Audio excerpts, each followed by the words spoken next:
अस्सलामुअलैकुम जी गाइस, इस वीडियो में हम बात करेंगे बच्चों की सप्ली क्यों आती है और ख़ास तौर पे एमए इंग्लिश में सप्ली के रीज़न्स क्या हैं। एक तो हम रीज़न्स डिस्कस करेंगे, प्लस उनको ओवरकम कैसे करना है ये बात भी डिस्कस करेंगे, और इसके साथ साथ आप जानेंगे कि आपने अपने मार्क्स को हाई लेवल तक कैसे लेके जाना है, आपने हाईएस्ट मार्क्स कैसे ऑब्टेन करने हैं, इस बारे में भी हम डिस्कस करेंगे।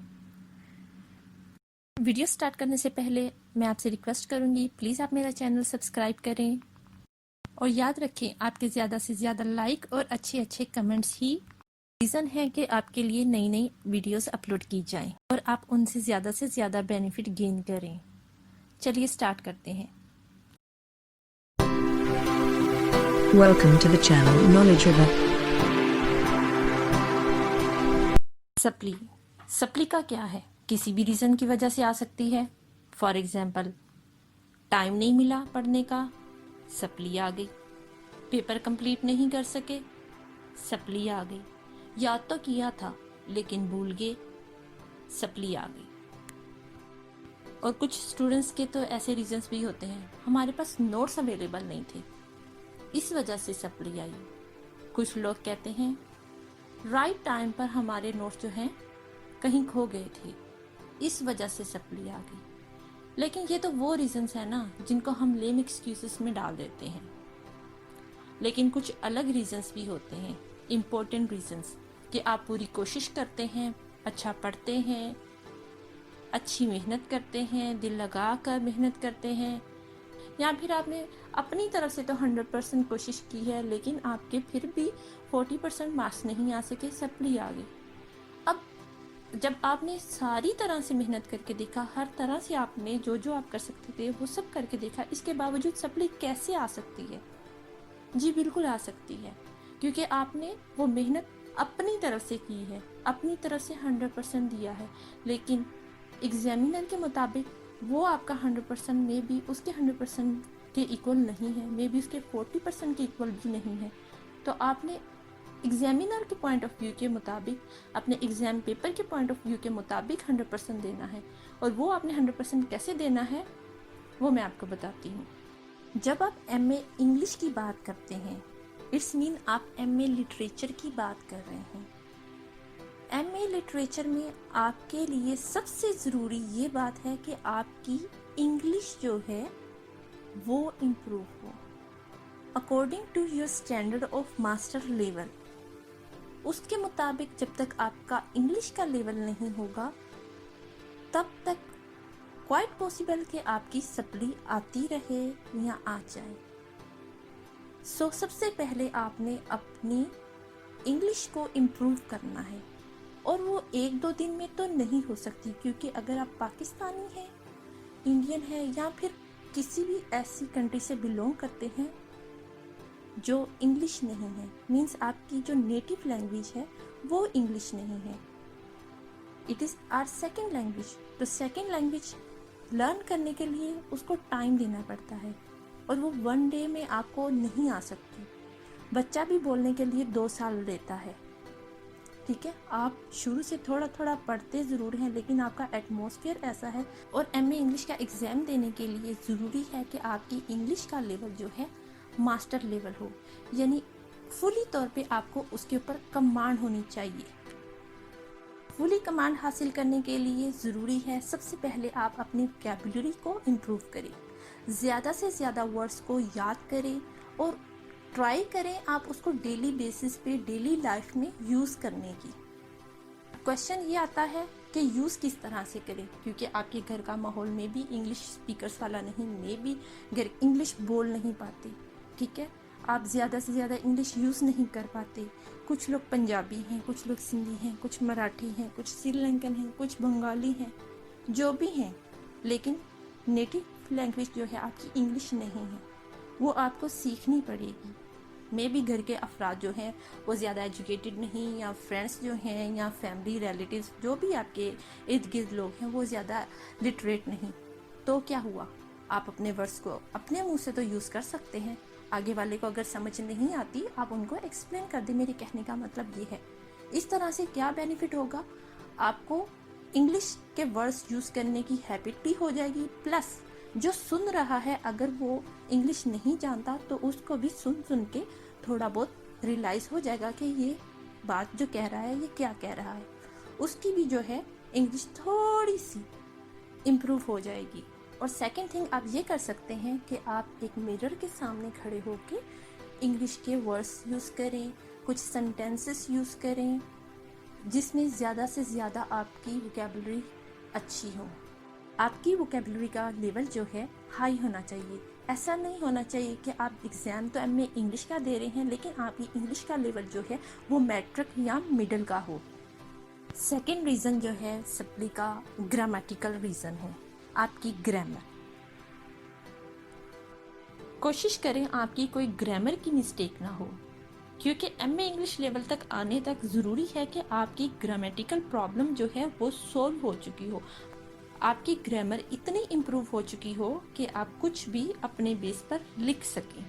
और यहाँ एक बात आपको इम्पोर्टेंट बताती चलूँ, अगर आप मास्टर कर रहे हैं इंग्लिश के अलावा, जस्ट लाइक आपने मास्टर किया है कॉमर्स में कर लिया है या किसी भी सब्जेक्ट में, बिजनेस में कर लिया है, तो वहाँ पे अगर आप कोई ग्रामर में मिस्टेक करते हैं या वोकेबलरी की कोई मिस्टेक हो जाती है, स्पेलिंग मिस्टेक हो जाती है, तो वो एडजस्टेबल है, वो अवॉइडेबल है और वो अवॉइड की जा सकती है।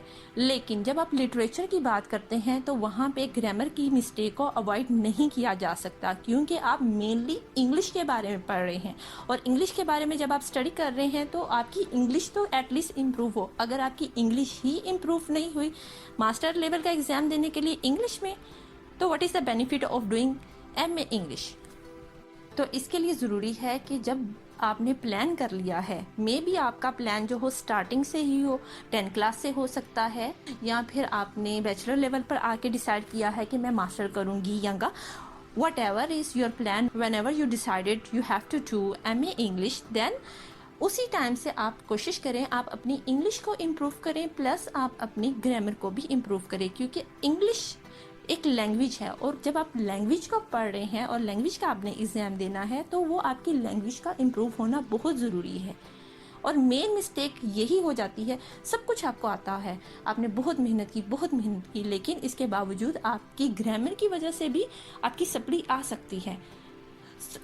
ग्रामर की वजह से सप्ली कैसे आती है, आप उन मिस्टेक्स को या तो आपको पता ही नहीं होता या फिर आप अवॉइड कर देते हो, इग्नोर कर देते हो, आपके लिए इट डजेंट मैटर। लेकिन जब एग्जामिनर एग्जाम चेक करता है तो उसके लिए एवरीथिंग इज़ अ मैटर।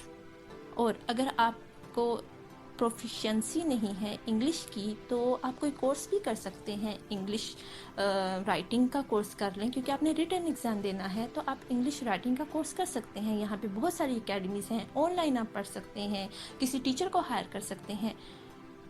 ये तो आपको बेहतर पता है ना कि आपकी इंग्लिश का लेवल कैसा है, प्लस आपने उसको किस तरह से इम्प्रूव करना है, कितना आप टाइम दे सकते हैं। आप सेल्फ स्टडी के बेस के ऊपर अपनी इंग्लिश को इम्प्रूव कर सकते हैं या फिर आपको किसी की गाइड की ज़रूरत है।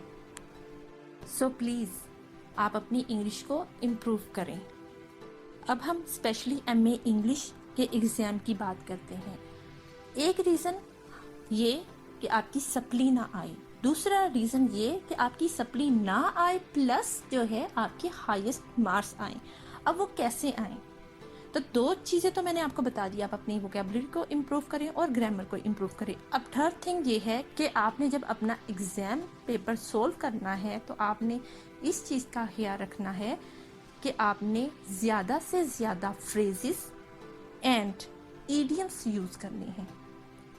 ठीक है, जब आप ईडियम्स यूज़ करते हैं, अगर हम नॉर्मल इंग्लिश को कंपेयर करें तो ईडियम्स एंड फ्रेजेस के यूज़ से इम्प्रेशन जो है एग्जामिनर पर काफ़ी अच्छा खासा बेहतर पड़ता है। First expression is the last expression, अक्सर आपने ये बात सुनी होगी। अब हम अपने एग्ज़ाम में फ़र्स्ट एक्सप्रेशन क्या दें, किस तरह से दें। फर्स्ट एक्सप्रेशन होता है जब आपका एग्जामिनर आपका एग्ज़ाम पेपर देखता है, उसमें देखने में इम्प्रेशन अब कैसे आएगा देखने में इम्प्रेशन उस पर इस तरह से पड़ेगा, आपकी राइटिंग जो है वे ऑफ राइटिंग ब्यूटीफुल हो, जो देखने में ही काफ़ी एजुकेटेड पर्सन की लगे। ठीक है, चाहे आप फॉरवर्ड वे में लिखें या बैकवर्ड वे में लिखें या स्ट्रेट वे में लिखें, तीनों में से किसी भी आप वे में लिखें, लेकिन ये याद रखें जो वे आपने स्टार्ट किया है अपनी राइटिंग का वो ही रहे, from the beginning till the end. ये ना हो कुछ स्पेलिंग्स तो आपने लिखे हैं फॉरवर्डिंग में, फिर उसके बाद कुछ वर्ड्स आपने लिख दिए स्ट्रेट में, देन अगेन आपने फॉरवर्डिंग में और मिक्स कर दिया backward. No, it is not a right way. You have to select a perfect way of writing. And let me tell you, straight writing से बेहतर जो है फॉरवर्ड या बैकवर्ड राइटिंग ज़्यादा ब्यूटीफुल लगती है। सेकंड थिंग, आपने ज़्यादा से ज़्यादा लिखना है। आप एमए इंग्लिश का पेपर दे रहे हैं और उसमें एक क्वेश्चन जो है 25 मार्क्स का है।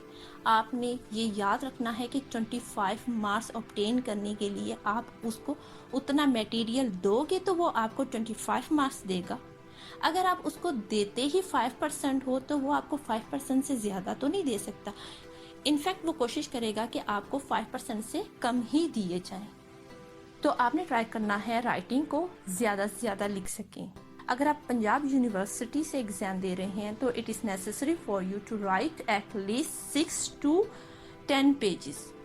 मिनिमम जो है 6 पेजेस और एवरेज के तौर पे आप 8 पेजेस लगा लें and maximum 10 pages for a question. क्योंकि आपको पता है जो एमए इंग्लिश का एग्ज़ाम आपने देना है उसमें जो आपको शीट्स मिलेंगी वो 45 शीट्स होंगी और पर क्वेश्चन आपने एटलीस्ट 10 जब आप सॉल्व करते हैं देन जाके आपकी 40 अप्रोक्सीमेटली शीट्स कंप्लीट होती हैं।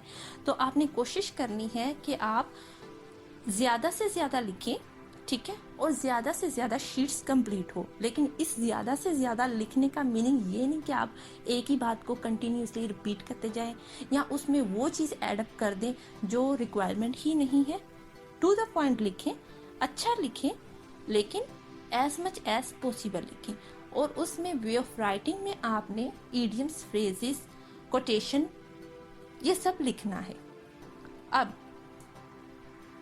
कोई भी क्वेश्चन है उसको आपने सबसे पहले समझना होता है। You have to understand what you have to write, you have to understand what is asked you to write. ठीक है, आपको जो पूछा गया है आपने पहले वो समझना है और ज़रूरी नहीं कि एक क्वेश्चन में आपको सिर्फ एक ही चीज़ के बारे में पूछा जाए, एक से ज़्यादा चीज़ों के बारे में भी पूछा जा सकता है। एग्ज़ाम पेपर में क्वेश्चन जो है थोड़ा सा टिपिकल करके देते हैं। बहुत सारे क्वेश्चंस का आंसर तो सेम हो सकता है लेकिन सम टाइम हमें पता ही नहीं चलता कि हमसे पूछा क्या गया है। हमें आंसर आता भी है लेकिन हमें क्वेश्चन पढ़ते वक्त समझ में नहीं आता कि हाँ ये इसने एक्चुअली क्या पूछा है। तो सबसे पहले आपने ये करना है कि उस क्वेश्चन को अच्छे से पढ़ना है। एक दफ़ा पढ़ने से समझ नहीं आता, 2-3 दफ़ा पढ़ लें, ठीक है। आप उसको पढ़ें, समझें, जो जो रिक्वायर किया है आप एक छोटी सी पेंसिल लें, उसके ऊपर टिक करते जाएं क्वेश्चन पेपर के ऊपर कि हाँ ये चीज़ के बारे में मैंने लिखना है, नेक्स्ट इसी क्वेश्चन में मुझे इस चीज़ के बारे में लिखना है। 2-3 पॉइंट्स अगर पूछे गए हैं तो 2-3 पॉइंट्स को आप टिक कर लें। एग्ज़ाम पेपर में जो भी आपसे पूछा गया है, जो भी क्वेश्चन आप सोल्व करने लगे हैं, आपने उसको अच्छी तरह पढ़ लिया। उसके बाद आपने अपनी शीट के ऊपर उसका इंट्रोडक्शन देना है सबसे पहले। ये ना हो कि एंड पे आपको इंट्रोडक्शन याद आया, एंड पे आप देते रहें। नहीं, आपने जब इंट्रोडक्शन की बात होती है तो सबसे पहले इंट्रोड्यूस किया जाता है। तो जो भी आपका क्वेश्चन आपने चूज़ किया है सोल्व करने के लिए उसका इंट्रोडक्शन दें। इंट्रोडक्शन जो है 1 से 1.5 पेज का काफ़ी है, इससे ज़्यादा करने की ज़रूरत नहीं। और ऐसा भी ना हो कि आप 3-4 लाइनों में जो है इंट्रोडक्शन देके ख़त्म कर दें। नहीं, आपने ऑलमोस्ट 1 से 1.5 पेज का जो है इंट्रोडक्शन देना होता है। सबसे पहले आप राइटर का इंट्रोडक्शन दें। राइटर कौन है, क्यों वो फेमस है, उसकी ज़्यादातर जो बुक्स हैं वो किस चीज़ से रिलेटेड हैं, प्लस उसकी डेट ऑफ बर्थ कह सकते हैं या उसके फेमस होने का ईयर कह सकते हैं, उसकी फर्स्ट पब्लिकेशन कह सकते हैं, उसने टोटल कितनी बुक्स लिखी। डिपेंड करता है कि क्वेश्चन आपसे क्या पूछा गया है, उसके मुताबिक उसका इंट्रोडक्शन होना चाहिए। सेकंड, उसी इंट्रोडक्शन में आप ये लिख सकते हैं, इंट्रोडक्शन में पोइट के बारे में लिखने के बाद आपने लिखना है जिस पोएम के बारे में आप लिख रहे हैं या जो भी क्वेश्चन पूछा गया है उसके नॉवल, पोएम, ड्रामा जिससे भी रिलेटेड है उसके बारे में आपने ब्रीफली लिखना है। सेकेंड चीज़ मैं आपको बता दूँ, जब आपने क्वेश्चन सॉल्व करने हैं तो आप कोशिश करें कि राइटर जो है आप डिफरेंट चूज़ करें। जस्ट लाइक आपके पास 7 क्वेश्चन दिए गए हैं, उसमें से आपने 4 सॉल्व करने हैं, तो आप कोशिश करें कि 2 क्वेश्चन का राइटर सेम ना हो, अलग अलग राइटर को सॉल्व करने की कोशिश करें, ताकि जब आप इंट्रो देते हैं किसी भी नॉवल या जो भी क्वेश्चन है आपका, उसके बारे में जब आप इंट्रोडक्शन देते हैं तो उसमें आप बार बार एक ही चीज़ लिखेंगे, वो लिखने में आपको भी अच्छा नहीं लगेगा, इसी तरह एग्जामिनर को भी पढ़ने में अच्छा नहीं लगेगा। जस्ट लाइक एक के बारे में आपने पढ़ लिया है, उसके बारे में आपने लिख दिया है, अब दूसरा क्वेश्चन है उसमें भी वो वही चीज़ें पढ़े या थोड़ी सी चेंजेस हों तो वही चीज़ें पढ़ी जाएँ, तो ये भी अच्छा इम्प्रेशन नहीं डालता। लेकिन अगर इन केस आपको नहीं आता आंसर किसी क्वेश्चन का, आप नहीं सॉल्व कर सकते, आपके लिए ज़रूरी है कि आप 2 क्वेश्चन सेम राइटर के चूज़ कर रहे हैं, तो आप कोशिश करें कि जो वर्डिंग, जो चीज़ें आपने पहले क्वेश्चन में लिखी हैं वही चीज़ें, वही सब कुछ दूसरे क्वेश्चन में रिपीट कम से कम हो, और कोशिश करें कि ना ही हो। तो आप उसका पॉइंट ऑफ व्यू जो है डिफरेंट तरह से पेश करें, आप उसका इंट्रोडक्शन जो है डिफरेंट पॉइंट ऑफ व्यू से पेश करें, उसके बारे में जो भी डिटेल है आपके क्वेश्चन के मुताबिक हो और कंफ्यूज ना हो और आगे वाले को भी कंफ्यूज ना करें। शुक्रिया गाइस, अगर आपने मेरा चैनल अभी तक सब्सक्राइब नहीं किया तो प्लीज़ अब कर दें, ताकि आपको अप टू डेट जो है मिलती रहे, और नोटिफिकेशन ऑन कर दें ताकि जब भी वीडियो अपलोड हो तो सबसे पहले आपके पास जाए। नीचे डिस्क्रिप्शन में एक प्लेलिस्ट है, नीचे डिस्क्रिप्शन में कुछ वर्ड्स दिए गए हैं जो कि प्लेलिस्ट में भी डाले गए हैं, ताकि एमए इंग्लिश वालों के लिए वोकैबुलरी इजी हो जाए, वो इजीली अपने वर्ड्स के मीनिंग फाइंड आउट कर सकें। और with the passage of time उन वर्ड्स में इंक्रीमेंट होती रहेगी, आपके लिए मैं नए नए वर्ड्स लाती रहूँगी, जिससे आपके लिए वोकैबुलरी एमए इंग्लिश की इजी हो जाएगी। और वो स्टूडेंट्स जो आइल्स कर रहे हैं या दूसरे कोई इंग्लिश कोर्स कर रहे हैं, उनके लिए वोकैबुलरी जानना ज़रूर, और वो वोकैबुलरी जो है फाइंड आउट करते हैं तो उनके लिए भी वो वोकैबुलरी बेनिफिशियल होगी, आप वहाँ से बेनिफिट गेन कर सकते हैं। अपना ख्याल रखें। अल्लाह हाफिज़।